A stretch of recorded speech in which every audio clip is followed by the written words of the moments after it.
Welcome to this explainer.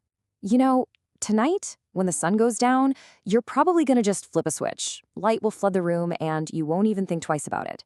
But for 99.9% of human history, that switch didn't exist. When the sun set, the world went completely dark. Today, we're asking a pretty massive question.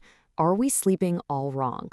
We're going to walk through the vulnerable dark, the fire revolution, the forgotten two-part sleep, the death of the night, and finally, how we can reclaim our lost rhythm. Let's dive in. Look at this stark contrast. Modern humans almost never experience true darkness. But for over 300,000 years, every single one of your ancestors spent roughly half their life in a night so black you literally couldn't see your own hand in front of your face.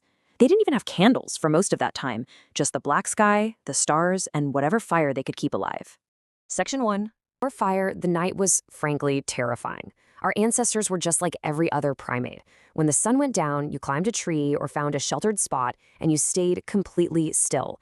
Moving at night meant becoming food. Our eyes are just terrible in the dark compared to the predators hunting us. Leopards, hyenas, wolves, they could all see just fine. Your useful day ended right at sunset. Section 2. The Fire Revolution. Everything changed about 1 million years ago. The earliest solid evidence of humans controlling fire comes from Wonderwork Cave in South Africa. And it changed the human equation overnight. Literally. A campfire creates a 30-foot diameter circle of safety. Inside that circle, predators won't come. Outside that circle, you die. And this isn't some historical exaggeration. Anthropologists studying modern hunter-gatherers have documented that people who wander away from the fire at night are significantly more likely to be killed by predators, even today. But fire didn't just keep people warm and safe. It gave them something they'd never had before: extra hours. Think about it. Before fire, your useful day ended at sunset. That's maybe 12 hours in the summer and as few as 8 in the winter.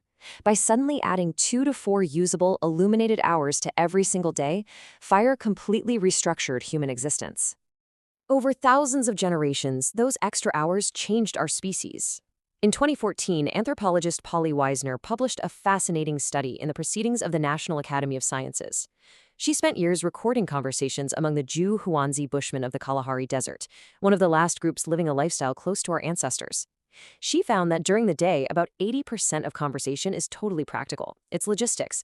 Who is hunting where, which plants are ready, economic negotiations. Daytime talk was just work.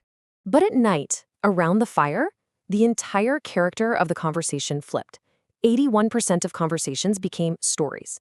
Tales of distant places, adventures, myths about the origins of the world, and jokes that made the whole camp laugh.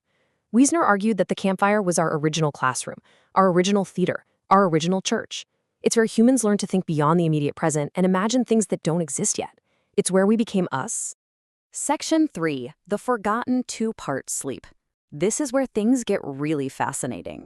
You see, you were not designed to sleep the way you sleep right now. In 2001, historian Roger Eckerich published a paper that completely blew up sleep science. After 16 years of digging through historical records, he found something nobody expected. Over 500 references spanning centuries. We're talking prayer books from the 1400s, court records, diaries, letters from ordinary people, even passages in Homer's Odyssey. And they all mention the exact same thing: first sleep and second sleep.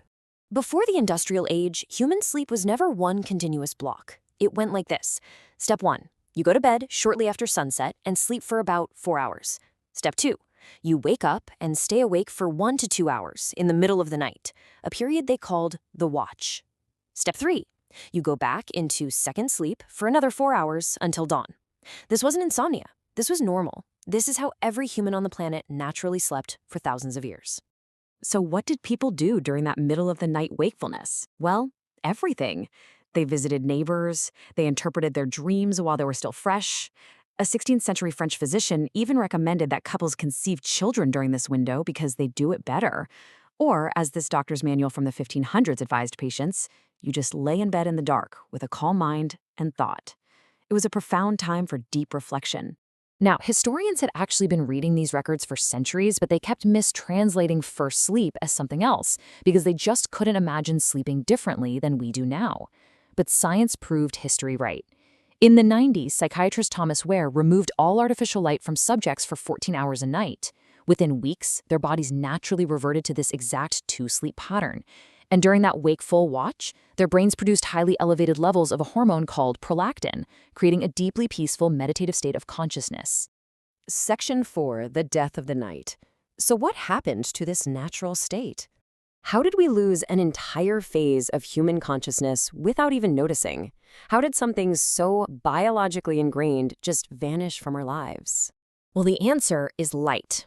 In the 1600s, cities like Paris and London started installing early street lamps to reduce crime.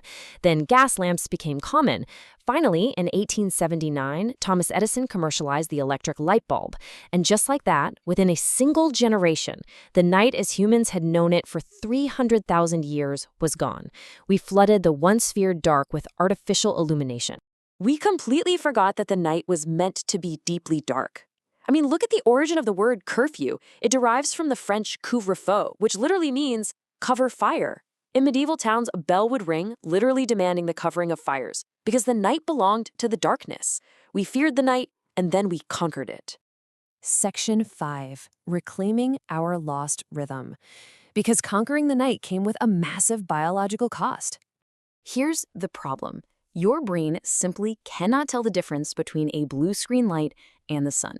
In the modern world, we get 7 to 8 hours of light exposure after sunset. When that screen light hits your retina at 11 p.m., your brain thinks it's still daytime. It delays and suppresses your melatonin, the absolute crucial hormone for sleep. Compare that to the ancestral night: zero artificial light, natural melatonin release right at sunset, and a peaceful 2-phase rest. But astoundingly, this ancient rhythm isn't dead. It's just buried.